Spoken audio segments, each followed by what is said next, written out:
कहते हैं कि रास्ते जो होते हैं कई बार दिखाई देने लगते हैं, तो कई बार आप चलते जाते हैं और रास्ता खुद साफ होते चला जाता है।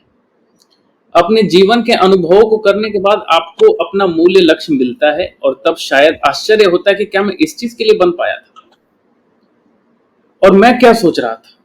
एक छोटे शहर से एक लड़का दिल्ली आता है, कॉलेज से पढ़ाई पूरी करता है और एक दिन उसे सिलाई और कपड़ों को बुनने में बनाने में रुचि हो जाती है। वो सोच भी नहीं पा रहा था कि नियति ने कितनी बड़ी चीज उसके लिए चुना है। ये महज इत्तेफाक नहीं है कि राम कलयुग में लौटते हैं, अयोध्या वापस आते हैं और कुछ चुनिंदा लोगों को चुनते हैं। हमारे आज के गेस्ट मनीष जी उन्हीं राम के चुने हुए लोगों में से एक हैं, जिनको ये सौभाग्य है कि वो अपनी कलाकृति राम को हर रोज पेश कर सकते हैं। लेकिन ये सफर यहाँ तक पहुंचा कैसे, वही हम जानेंगे आज के सेशन में, पॉडकास्ट में। वेलकम मनीष भैया। सबसे पहले कि कैसे हैं आप? बस बहुत बढ़िया, थैंक यू निशांत इतने प्यारे इंट्रोडक्शन के लिए। और जब तक ये भगवान प्रभु श्री राम की सेवा का मौका नहीं मिला था तो ये मैं लोगों से बोलता था और ये कहता भी था कि ये design with a purpose and fashion for a cause. मैं अपने प्रोफाइल में, अपने डेटा में, अपने बायोडाटा में हमेशा लिख के लोगों को प्रेजेंट करता था कि, और उसी कड़ी में एक बिकॉज जस्ट बताना चाहूंगा कि in past I have served as the national advisor to ministry of textile for India handloom brand. At present I am national consultant to the skill ministry for their apparel sector skill council. तो लगता था कि कुछ अच्छा करना है, कुछ बड़ा करना है, बट एक प्रेम भी था इंडियन टेक्सटाइल के लिए, इंडियन हेरिटेज के लिए, बट मुझे मौका नहीं मिल रहा था कुछ बड़ा कर पाने का। और एज अ डिजाइनर अपने जो मेरा ब्रांड है उसके थ्रू, इसी के थ्रू मैं जितना बना पाता, जितना मैं बोल पाता तो मैं करता था, but I was not able to do anything sustainable, anything substantial rather. Correct. मैं उस क्राफ्ट को कुछ सही दिशा और कुछ बड़ा कर सकूं उस क्राफ्ट के लिए, उस एंड प्रेडोमिनेटली हमारे देश के लिए। और भगवान ने शायद ये अपॉर्चुनिटी दी, ये समझ दी कि कोविड के टाइम में ये लगा कि भगवान क्यों नहीं खादी और ऑथेंटिक टेक्सटाइल्स पहनते हैं।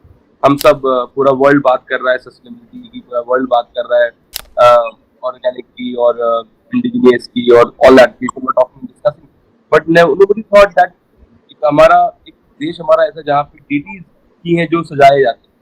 Look at across the world, आपको लगेगा कि मतलब we are that ways we are rich, कि हमारे भगवान रिमाइंड करते कि हम कितने कल्चरली कितने रिच थे।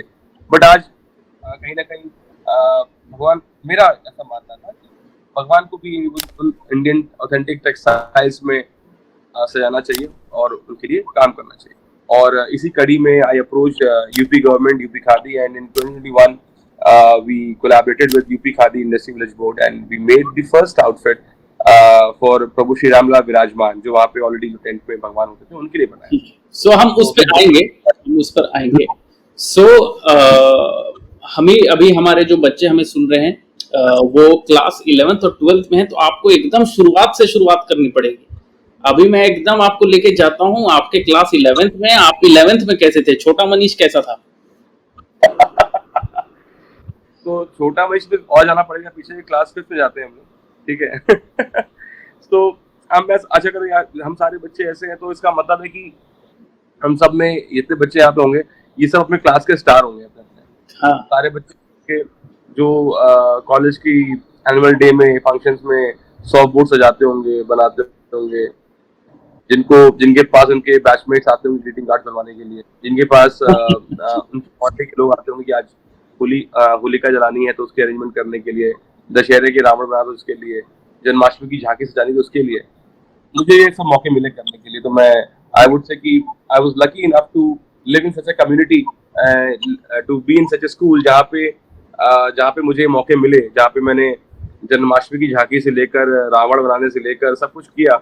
और तब कोई डिजाइनिंग की पढ़ाई और सब कुछ दिमाग में नहीं था, बट ये था कि कुछ बनाना है, करना है, तो इस लड़के की जरूरत है। तो मैं सोचता जो भी बच्चे यहाँ पे इस समय स्क्रीन पे हैं मेरे सामने, सारे बच्चे वही होंगे जो कहीं ना कहीं you know I am sure कि अपने क्लास के स्टार होंगे।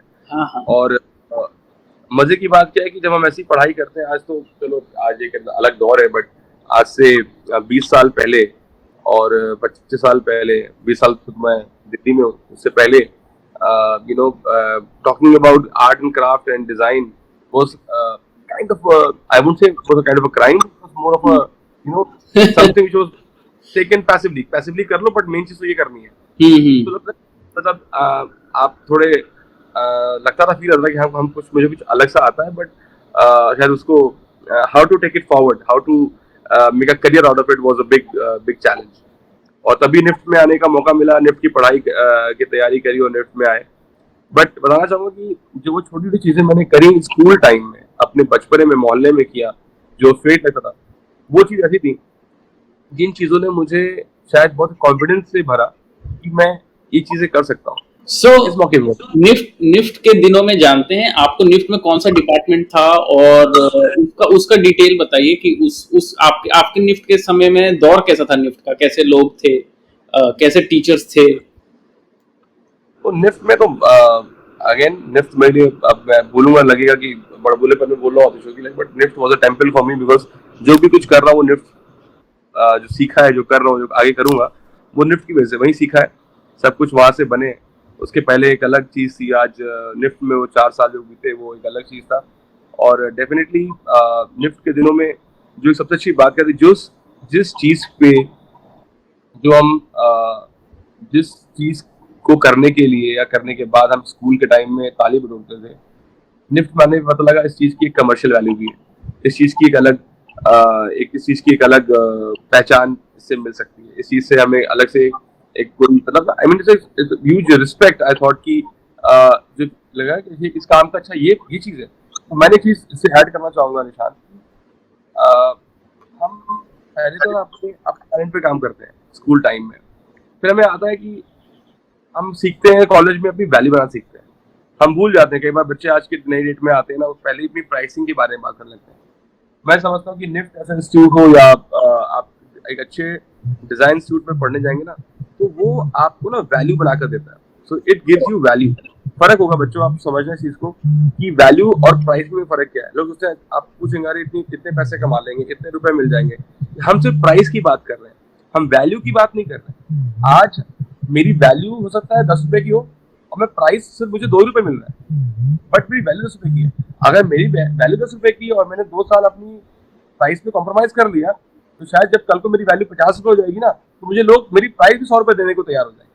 तो आई मीन कि ये बहुत ही माइन्यूट सा एक बहुत थिन लाइन है, जो शायद आज यंगस्टर्स को समझने की बहुत ज्यादा जरूरत है, और हम सभी को आज मुझे भी समझने की जरूरत है। हम सब इस पे काम कर रहे हैं, तभी मैं भी ये बात कर रहा हूँ कि अपनी वैल्यू बढ़ाने पे बहुत काम करना है हम सबको, क्योंकि कहते उसकी वैल्यू नहीं, उसको नहीं बुलाया, बोला उसकी वैल्यू नहीं, उसको नहीं। तो वैल्यू, अब आप प्राइस की बात नहीं हो रही है, पैसा नहीं, बट वैल्यू बहुत होनी चाहिए कि आपके होने ना होने से क्या फर्क पड़ने वाला है, आप जो काम कर रहे हैं उस काम के होने ना होने से क्या फर्क पड़ने वाला है। सो आपके हिसाब से एक डिजाइन स्टूडेंट में कैसी खूबियां होनी चाहिए, क्वालिटीज? देखिए, डिजाइन स्टूडेंट में सबसे बड़ी चीज होती है वो है originality, very very important, which we I think is very very important. और originality to an originality with the thought of self criticism के साथ होना चाहिए। You don't have to nag yourself, but एक self criticism होना चाहिए। क्या होता है कि no matter how much you feel it's original, right, it has to be unique at the same time. Original और यूनिक अलग अलग चीज है, मेरा भी ओरिजिनल है, इनका ओरिजिनल है, दूसरे का भी ओरिजिनल है, बट यूनिक किसका है बहुत जरूरी है। और साथ ही साथ एक बहुत अच्छी चीज है, आपने बहुत अच्छा सोच लिया idea, it's very very wonderful idea which is mind blowing, unique भी, but you can not execute it, it's again a flop. तो idea, a good idea with a nice plan of execution and with the unique approach is I think has to be I would say एक अपने लिए core thought होना चाहिए मन के अंदर। जब सोच रहे हैं कि जो आप आज मैं जो सोच रहा हूँ काम की, वो सोच 10 लोगों के पास और भी है, जिसने पहले कर लिया वो आगे निकल गया, अच्छे से कर लिया वो और आगे। क्या बात, क्या बात। तो आपको क्या लगता है इंडिया में फैशन को लेके इतना क्रेज क्यों है, और जिस किस्म का क्रेज है और जिस डायरेक्शन में लोग फैशन को लेके सोचते हैं, क्या वो सही है? कि fashion is a personal choice. Hmm. Fashion is a very personal choice. The fashion it cannot be imposed. You can only influence, right? And everybody. मैं तो समझता हूँ कि इंडिया में फैशन बहुत पुराना है. लोग हमने आज थोड़ा बहुत सीख लिया वेस्टर्न से. 200-250 सालों में तो हम फैशन को सोचते हैं कि यहाँ से आ रहा है. फैशन बहुत ही आई थिंक इंडिया में इतना पुराना कहीं है ही नहीं. जो टेक्सटाइल्स, जो फैब्रिक्स, जो कारीगरी आपको इंडिया में दिखती है, वो आपको कहीं वर्ल्ड में कहीं दिखी है? करेक्ट. तो आई थिंक हम वही मैं कह रहा हूँ. मतलब मेरा एफर्ट है कि जो हम we were leaders always, right. हमारे पास हजारों सालों की एक लेगेसी है. उस वही लेगेसी थे, मुझे उसको बड़ा करना है. और मैं जितने बच्चे यहाँ कर रहे हैं, मैं चाहूँगा आप आगे पढ़ो और इस इंडियन लेगेसी को और हम लोग मिलकर सब लोग ग्लोबल प्लेटफॉर्म पे इसको और बड़ा करें. Because we were the leaders always and we have to reclaim that position for ourselves. I mean that is another thing which I am looking at. So yeah, fashion बहुत personal है. आज लोग influence होते हैं because what they are wearing, what they are carrying is because what they are seeing on the screen, what they are being I would say being जो उनको feed किया जा रहा है through various social media channels or whatsoever. So now today मेरा effort है कि मैं Indian textiles, Indian heritage textile पे काम कर रहा हूँ. तो मैं चाहूंगा कि लोग उससे इन्फ्लुएंस हो. इम्पोज ही कर सकता हूँ. I can not impose, but as a designer, as a I would say conscious professional, I would want कि क्या की चीजों को देख के लोग इन्फ्लुएंस हो और उसको अपने वॉर्डरोब में शामिल करें and let that become the next big thing. क्या ग्लोबली. क्या बात है. अब आपको थोड़ा सा ऑफ टॉपिक लेके जाते हैं और आपको उत्तराखंड में लेके जाते हैं, कैची धाम में, जहां आप बड़े दिखते हैं. सो नीम करोली बाबा और जो पूरा संसार है, वो कैसे आपके जीवन में आया? हाउ, एट व्हाट एज, और वो क्या मोमेंट है? बाबा का आशीर्वाद तो ठीक है. I happen to be very close to the legendary cricketer Viren Sehwag, so he's like a elder brother. और मुझे उनके थ्रू पता लगा था और I happened to visit. By the way, Ram मंदिर पहली बार करने के बाद बाबा नीम करोली के पास गया, बट उनकी थॉट्स, उनकी चीजें रहती थी. तो अभी वो चीजें ऐसी जिनको मैं गुप्त रखना चाहता हूँ एंड आई वुड वांट कि हर कोई खुद अनुभव करे और अपने आप भगवान सबको ये सद्बुद्धि दें. और आई वुड से उनको अपना आशीर्वाद दे कि लोग सब लोग अच्छे कामों में लग सके. बहुत अच्छी बात है. क्योंकि हम सब लोग ना इस लाइफ में आए एक पर्पस के लिए आए. It's not about our own कि हमें नेम एंड फेम मिल गया, सिर्फ हमें पैसा मिल गया, हमने कमा लिया. नहीं, हम सबके पास में जिम्मेदारी है, वो है अपने साथ में समाज को लेकर चलने की, समाज को अच्छा रखने की. मैं समझता हूँ ये चीज. I'm glad that I have such an audience who in next couple of years will be stepping into the outer world, studying in good colleges and institutes, and in another like 5-6 years would be actually be contributing to the society in their own very own way. So I feel it's मैं समझता हूँ कि this religion हो, चाहे वो spiritualism हो, this is all they are there to keep you intact, to follow certain हमें इसमें फंसना नहीं है, आडंबर में नहीं फंसना है कि ये करना है. I mean, I'm not saying that. I'm saying just keep you on track, that you have a purpose in life and you have to do good to society. So and you have to be a good human being. That is very, very important. Above all, you be a best designer. That's all separate. That's all subjective. The best thing is that you have to be a good human being.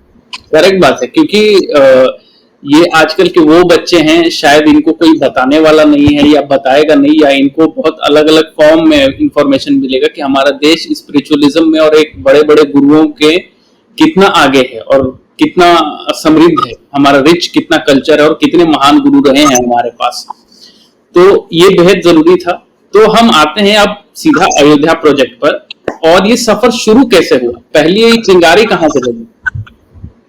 जैसे मैंने शुरुआत में बताया था कि खादी के support से, सहयोग से we reached out to the UP government and we did this collaborative designing for with UP Khadi for Prabhu Shri Ram Lal Viradman, जो वहाँ पे already विराजमान है into 2021. Since then we were kind of doing designing clothes for all special occasions for Prabhu Shri Ram. हम भेजते रहते थे, जाता रहता था भगवान के पास में, और उसी के साथ मैं ट्रस्ट की टच में था. और जस्ट लाइक एनी अदर श्रद्धालु, जैसे आप बैठ के अपने घर में, हम अपने घर में बैठ के बस एक कल्पना करते भगवान आएंगे कैसे दिखेंगे, ऐसे हाथ जोड़ते थे. और जैसे होता है हर आदमी का मन होता है, ऐसे आप अभी सोचते हो ऐसे डिजाइनर हो यार, भगवान ऐसा होना चाहिए, ऐसे कपड़े पहनने चाहिए. तो वही सोच के साथ मैं भी लगा हुआ था, never not knowing that I will have this opportunity. So yeah.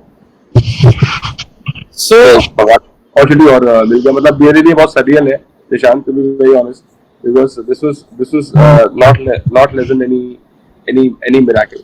तो जब हम ऐसे प्रोजेक्ट पर काम करते हैं जो कि बहुत सेंसिटिव है, उस पर कितना रिसर्च जाता है और किस किस्म की जिम्मेदारी और रिस्पॉन्सिबिलिटी होती है? Do we really care about outer people? So Nishant, doing this project like that, it's a huge responsibility, because it's not about subject of designing alone. It's a subject of the belief of crores of people across the world who are Ram Bhakt, who believe in their God, और उनके मन में क्या है, वो कैसे देखना चाहते हैं, वो एक अपना में बहुत बड़ी जिम्मेदारी होती है. Because you cannot fulfill this just by saying कि हमने ये मतलब कि ये बस हमें मन अच्छा लगा मैंने कर दिया. सो वो चाहे वो मोटिव्स हो, चाहे वो फैब्रिक्स हो, चाहे वो everything, each and everything, it is a very extensive work, very intense work. Veda Purana से लेकर और सब कुछ पढ़ना पड़ता है इसके लिए, क्योंकि क्या पहनना ये एक बहुत बड़ा सब्जेक्ट है. तो ये उस वक्त काम चल रहा था जब मंदिर भी बन रहा था, राइट? सो इस प्रोजेक्ट का सबसे बड़ा चैलेंज क्या है आपके लिए? देखो, सबसे प्रोजेक्ट ये था कि देखो निशान भाई के साथ कि देखो, एक तो था कि एज अ डिजाइनर कि इसको कैसे सेट करना है पैटर्न को भगवान के लिए. बिकॉज यूजुअली क्या होता है कि I don't know I should comment like this, but usually क्या होता है कि लॉट ऑफ टाइम आप देखोगे बहुत सी मूर्ति में देखा होगा कि भगवान की मूर्ति बहुत अच्छी बनी हुई है. डिजाइनिंग का काम क्या है? Compliment. It has to have a purpose, right? Correct. Purpose क्या? तो as a designer if I say for example, आप एक मिनट को छोड़ दो कि मैं स्पिरिचुअल हूँ, मैं भगवान का भक्त हूँ, एक अलग आई वुड से टैंजेंट हो गया. अगर if I touch this side of my personality as a designer, so I would say ना भाई मेरे पास मेरे सामने एक स्टैचू एक रखा हुआ है, जो अब एक बहुत बड़े मूर्तिकार ने, स्कल्पचर ने इसको बहुत प्यारा सा बनाया हुआ है. Correct. So my work has to compliment that work. Correct. So that's the biggest challenge. क्योंकि क्या है उसमें, उसकी अपनी nitty-gritties है, उसकी अपनी चीजें थी. I mean that was something which I thanks to my big thanks to my my faculty at NEFT. I would want to come here and say that we had a class called Creative Pattern Making. I'm sure Nishan, you must have class होती है Creative Pattern Making, जहाँ पे हम लोगों को सब कुछ ma'am ने, वंदना मैम ने कहा कि सब कुछ आप लोगों को सामान लेकर आ जाओ. And मैं fortunately स्टोन लेकर आया था, और पर्पस ये था कि भाई you have to drape this, you have to make a pattern for this particular object which you have brought, random object. So ma'am ने इसलिए बोला था क्या कि there is no rule regulation for pattern making. It has to fit well for whomsoever you are making it. That was a very big which always stayed in my head, irrespective of how good or bad I was as a student. But while I was doing this project, it was actually a very big, that was my back of my head, it has to fit well, it has to look good, it has to, there was no rule, how and what to look, क्या कैसे करना है. It was बहुत बड़ा challenge था. So as a designer and technically dealing with that पोशाक was a challenge. So आज के दौर में आप डिजाइन एजुकेशन को कैसे देखते हैं, और आपको क्या लगता है कि 10 सालों में क्या बदलाव होने वाला है? मुझे लगता है कि जो सबसे बड़ी चीज है वो डिजाइन एजुकेशन में, I feel that is the only profession which enables you quickly to become an entrepreneur. And I feel that is the current pulse and would be the future in the future also. So बहुत सी पढ़ाइयाँ ऐसी होती है जहाँ पे आपको समय लगता है अपने आप को खड़ा करने में, स्टैब्लिश करने में, बट मैं समझता हूँ कि मेहनत है, बहुत ज्यादा मेहनत है, लेकिन ये जरूर है कि इसमें आप अपने आप को अपने लिए भी कर सकते हैं और साथ साथ एटलीस्ट 5 लोग अगर चला सकते हैं। मैं समझता हूँ ये बहुत बड़ी ताकत ये प्रोफेशन हमें देता है इन डिजाइन वाइल स्टडीइंग डिजाइन। सो बहुत से पेरेंट्स मानते हैं भैया कि डिजाइन में जाने से बच्चों का भविष्य खराब हो जाएगा या यह उतना प्रॉमिसिंग नहीं है जितना होना चाहिए। इस पर आप क्या कहना चाहेंगे? अगर आपके पास एक टैलेंट है जो आपको अपने क्लास में, अपने ग्रुप में, अपनी फैमिली में, अपने मोहल्ले में, अपनी कॉलोनी में, शहर में यूनिक बनाता है, इसका मतलब है कि आप ब्लेस्ड हैं, आपके ऊपर भगवान की कृपा है। ये चीज हुनर भगवान देते हैं, ईश्वर देते हैं, तभी आपके पास कुछ हुनर अलग सा होता है। अगर वो है तो आपके अंदर वो ताकत है, जिसके पास ईश्वर की ताकत है वो कुछ भी काम कर सकता है। इसीलिए ठीक है, हमें इन्फ्लुएंस करेंगे कभी, आई मीन सबसे ज्यादा जो प्यार हमें करता है वही माँ करती है मोस्टली, और सबसे अगर कोई लेट सो के उठे तो माँ ही बोलती है कुछ नहीं करेगा, बर्बाद हो जाएगा, सो रहा है, आई मीन। बट कभी वो इस चीज को मीन नहीं करते, वो सिर्फ बोल देते हैं। और हम जब अच्छे नंबर आते हैं सबसे पहले भाई हमें पूरी तल के खिलाती है और मिठाई मंगाते हैं पिताजी हमारे। So I mean that is something which I mean to say कि जो हम करने वाले हैं वो हमें प्रूव करना है। पेरेंट्स क्या कहते हैं, मोहल्ले वाले क्या कहते हैं, it doesn't matter. You have to be very very confident and I would say कि बस भगवान की ब्लेसिंग लो और अपना काम करो और this is a beautiful, most beautiful I would से प्रोफेशन। उफ, हम तो बहुत ज्यादा टच और इंस्पायर हो गए भैया। मनीष भैया, मुझे तो मैं बहुत दिन से आपसे बात करना चाह रहा था और मैं चाह रहा था कि मैं पॉडकास्ट पे लेके आऊं, और मैंने वंदना मैम से भी बात की, और एक्चुअली वंदना मैम ने भी बोला था और अपने पॉडकास्ट में आपका जिक्र भी किया था, और वो पूरा इंसिडेंट एक सेक्शन भी बताया जो मैंने आपको भेजा था। सो होपफुली मुझे बहुत अच्छा लगा, आई होप आपको भी अच्छा लगा होगा शेयर करके एक्सपीरियंसेस बच्चों के साथ। और हमारा ये पॉडकास्ट सेशन बहुत जल्दी यूट्यूब पर लाइव होगा और हम प्रेरणा देते रहेंगे। और मैं चाहता हूं कि अगले बार जब हम आप 6 महीने के बाद जब और बहुत सारे प्रोजेक्ट्स कर लोगे, जो आप आउटस्टैंडिंग प्रोजेक्ट्स अभी आप कर रहे हैं, तो हम इसी पॉडकास्ट का एपिसोड 2 भी करेंगे और एकदम ठीक से उसमें और विस्तार से समझेंगे कि आप कैसे कैसे अपने डिग्रीज को बढ़ाते जा रहे हो और उसमें कैसे कैसे फूल आते जा रहे हैं और कैसे कैसे बाग खिलता जा रहा है और सारी चीजें बेहतर होती जा रही है। So thank you so much Manish भैया, thank you so much, brother. Thank you. All the best, guys. Best luck for your future. Thank you.